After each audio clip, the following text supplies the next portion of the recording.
acá que PBTs. Propia, bienvenidos a otro video. Para el canal. Hoy les vengo a traer la masacre del pueblo de China.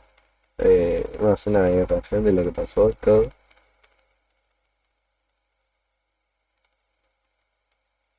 Y la matanza de Diamante. Vamos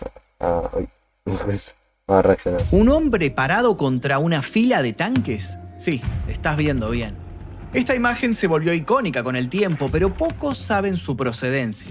Queda claro que el sujeto tenía fuertes convicciones de que la gran mole de metal no avanzara.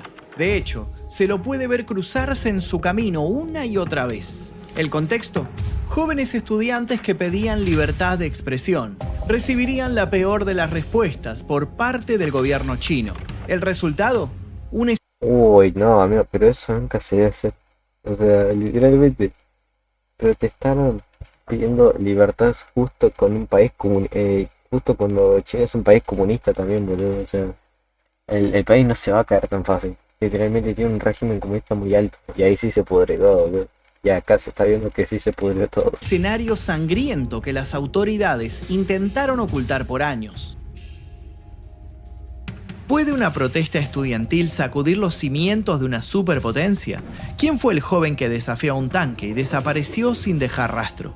¿Qué llevó a miles de estudiantes a arriesgar su vida en una plaza rodeada por militares? Para adentrarse en esta epopeya de lucha y represión, es necesario remontarse al 4 de junio de 1989, el día que ocurrió la matanza de Tiananmen.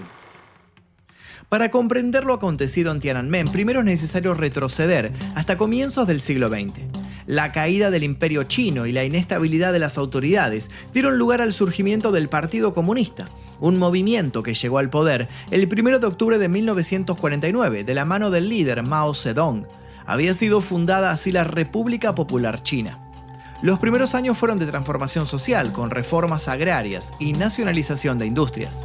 Estos cambios Esto de esto fue cuando China ganó la revolución y se convirtió en un partido socialista como la Unión Soviética. Esperanzaron al pueblo chino, que venía de épocas duras, pero nada resultó como esperaban. Para fines de los años 50, la nación era víctima de un fuerte retroceso económico. La hambruna se extendía por cada ciudad. Al mismo tiempo, Mao buscaba reafirmar su poder.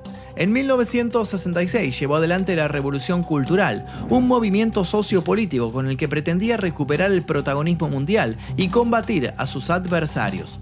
Como resultado, se destruyó la cultura tradicional china y los intelectuales fueron perseguidos. El fallecimiento de Mao en 1976 permitió el ascenso de Deng Xiaoping. Esto significó nuevas reformas, una apertura hacia el exterior. Aunque la acción prometía aires de renovación, se disparó la inflación y la desigualdad fue en aumento. También escalaron los episodios de corrupción entre los mandatarios. Pero sobre todo, el comunismo mantuvo su hegemonía, controlando cada aspecto del país. Nadie tenía derecho a Comunistas nacionalistas. hegemonía. Pero boludo, se cargaron a todo, literalmente. Era obvio que China iba a mantenerlo todo así. Controlando cada aspecto del país. Nadie tenía derecho a proponer una política distinta y el multipartidismo estaba vetado. El gobierno de Deng ahogaba al pueblo, que parecía entumecido e incapaz de reaccionar, hasta que el entumecimiento dio pie a chispazos de disidencia, en especial por el lado de los estudiantes universitarios. Los jóvenes anhelaban una China diferente, abierta, con una perspectiva cercana a la del mundo occidental. Enfocados en estos planes, estaban dispuestos a exigir cambios políticos y económicos, y lo harían juntos en voz alta. Entonces, en 1986 organizaron las primeras marchas. Además de alumnos, se unieron profesores e intelectuales. Aquellas manifestaciones despertaron la antipatía del poder, pero de sus mismas entrañas emergió una esperanza, encarnada en un líder, Hu Yaobang. El hombre había sido secretario general del Partido Comunista Chino, pero se volcó a favor de la liberalización. Para empezar, quiso que los intelectuales perseguidos durante la Revolución Cultural recuperaran su espacio. También priorizó el acercamiento a una economía de libre mercado, pero sobre todo, escuchó a los estudiantes que soñaban con una nación más abierta. Su figura llegó a ser clave para establecer un diálogo entre las masas y el poder. Sin embargo, esa actitud fue desaprobada por Deng. El alto mando consideró que Yao Ban era demasiado indulgente y en enero de 1987, con el apoyo de otros funcionarios militares, lo obligó a dimitir. Ahora, lejos del comunismo, Hu iba camino a erigirse como un emblema opositor, como el vocero principal de una sociedad insatisfecha. Tenía las condiciones para pelear contra Deng y ocupar su lugar. Pero todo terminó el 15 de abril de 1989, cuando falleció debido a un infarto del miocardio. La partida de Hu Yaobang significó la gota que rebalsó el vaso para el pueblo chino. Las marchas aumentaron tanto en tamaño como en intensidad y tuvieron como epicentro la plaza de Tiananmen, más exactamente en el extremo sur, donde se elevaba el monumento a los héroes del pueblo, una construcción que homenajea a los mártires de la lucha revolucionaria que había tenido lugar entre los siglos XIX y XX. Ni los estudiantes ni los que adherían a la causa de Hu imaginaban lo que sucedería semanas después. A principios de 1989, las marchas de estudiantes en Tiananmen se volvieron multitudinarias. Habían adquirido coraje para reclamar mejoras y los incentivaban los cambios que estaban ocurriendo en Europa. El muro de Berlín estaba próximo a caer y todo había comenzado en la manifestación de Alexanderplatz. Por el lado de la Unión Soviética, Mikhail Gorbachev había implementado la perestroika y la glasnost. Los civiles chinos estaban convencidos de que podrían seguir un camino similar. Las protestas de Tiananmen rápidamente llamaron la atención del mundo. Liu Xiaobo fue uno de los estandartes de la lucha, y ni bien pisó suelo chino, se unió a colegas que también serían cruciales: Wang Juntao y Chen Ximing. A ellos se sumaría Hou Dejian, un popular cantante taiwanés. Los cuatro se volvieron la cara más visible de las protestas.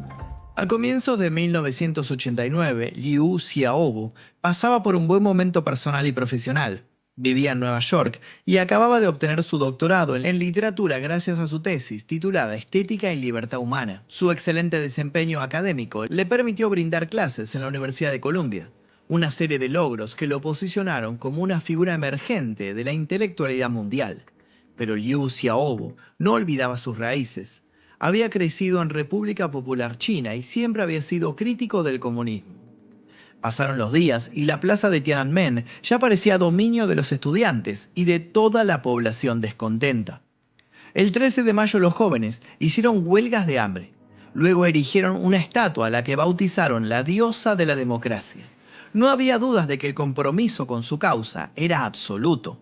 Una determinación que inspiró a estudiantes chinos de otras ciudades, donde también emergieron las protestas.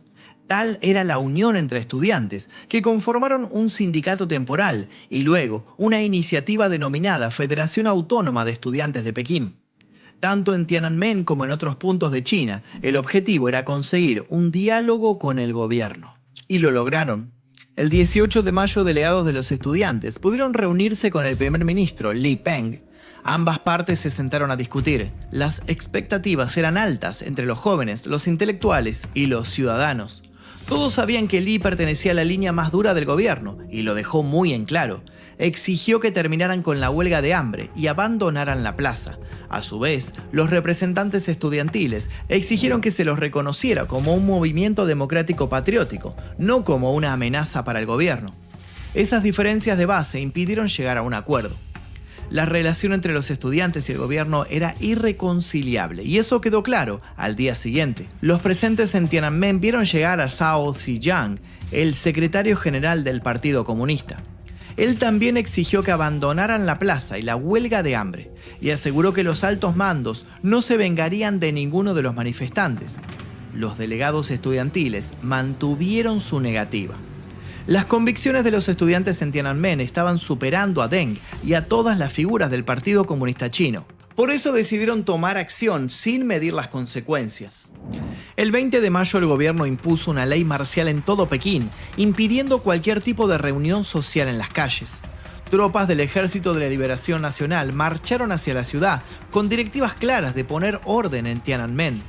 Sin embargo, los estudiantes y todos los manifestantes permanecieron firmes en la plaza. Los ciudadanos abrazaron la causa con más intensidad, al punto de pasar a la acción. Construyeron barricadas en diferentes sectores para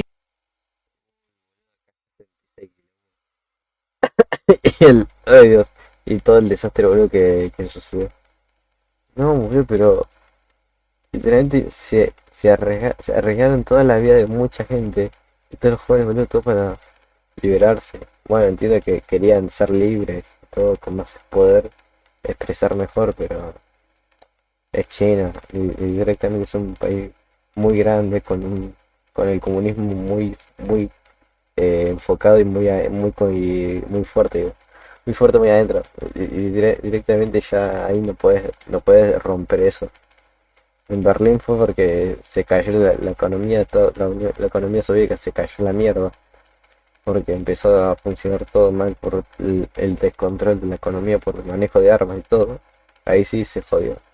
Pero acá se mantuvo fuerte porque sabían cómo pensar. Y acá en China no pasó nada malo. Por eso se mantiene hoy en día bien. Y bueno, acá intentaron hacer algo que es liberarse, hacer China libre, pero no se puede porque, bueno, es un tema bastante duro y porque también China tiene el comunismo en el corazón. Y son demasiado del comunismo y muy pegados a eso. Por eso por eso el comunismo no se cae tan fácil en China. Es algo diferente en cada país, en total. Impedir el paso de los tanques. Ningún militar debía acercarse al núcleo de las protestas. La resistencia se extendió todo lo que quedaba de mayo. Aún así, brotaron las dudas entre los estudiantes. Comenzaron a deliberar sobre si era aconsejable quedarse en Tiananmen. Incluso un helicóptero del ejército sobrevoló la plaza, lanzando panfletos con un mensaje terminante. O se marchaban de allí o serían forzados a hacerlo mediante acciones militares. Las voces más influyentes optaron por seguir. Era un punto crucial de la causa y no podían echarse atrás. Pero en los primeros días de junio, el panorama se puso más oscuro. Liu Xiaobo se enteró de que los tanques y los soldados estaban cerca de abrirse paso.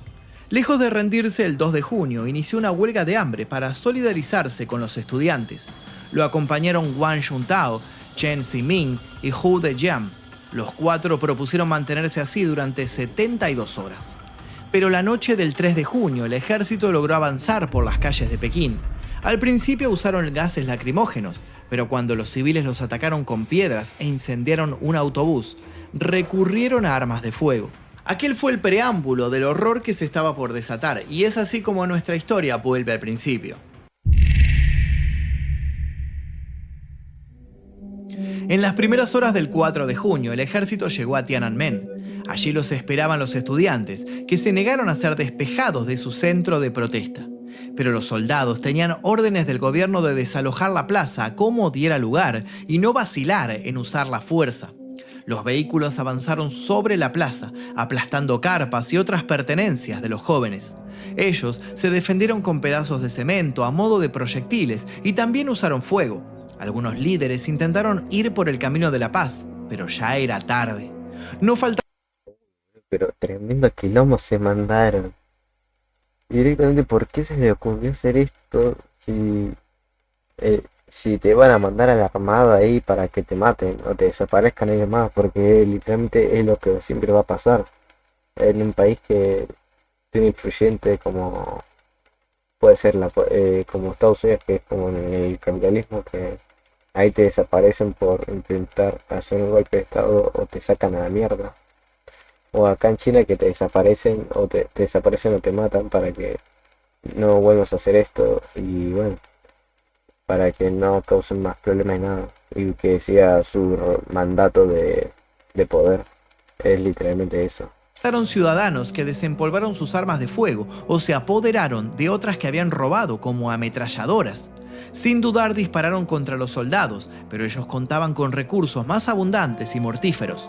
Liu Xiaobo desaprobaba la violencia. Aún en medio del caos, logró apoderarse de una de las armas robadas por los civiles y la destrozó contra el mármol del monumento a los héroes del pueblo.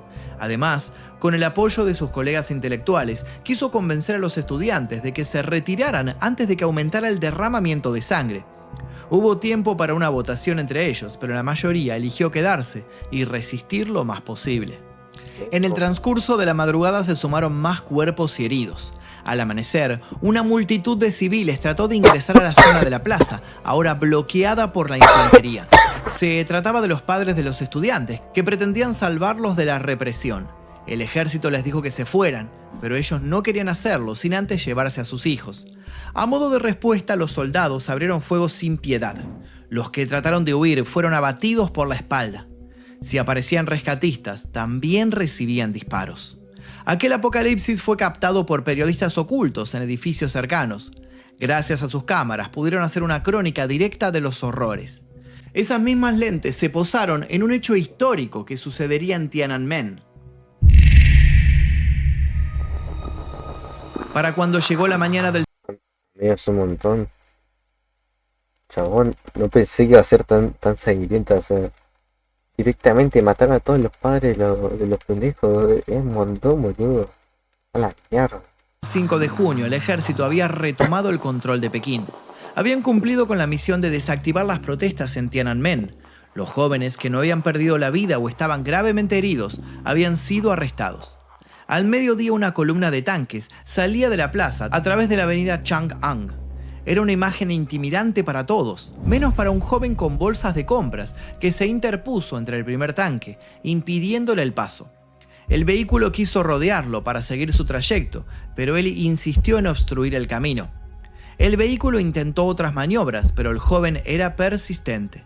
Entonces el tanque apagó el motor. El joven se subió a la torreta para hablar con el conductor y se bajó.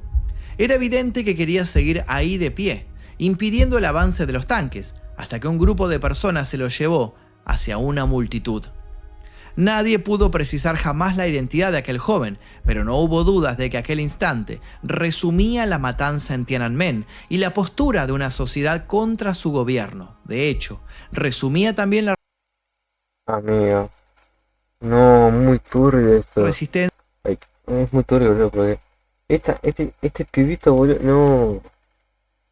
Este pibito, esta persona, boludo, salió como meme.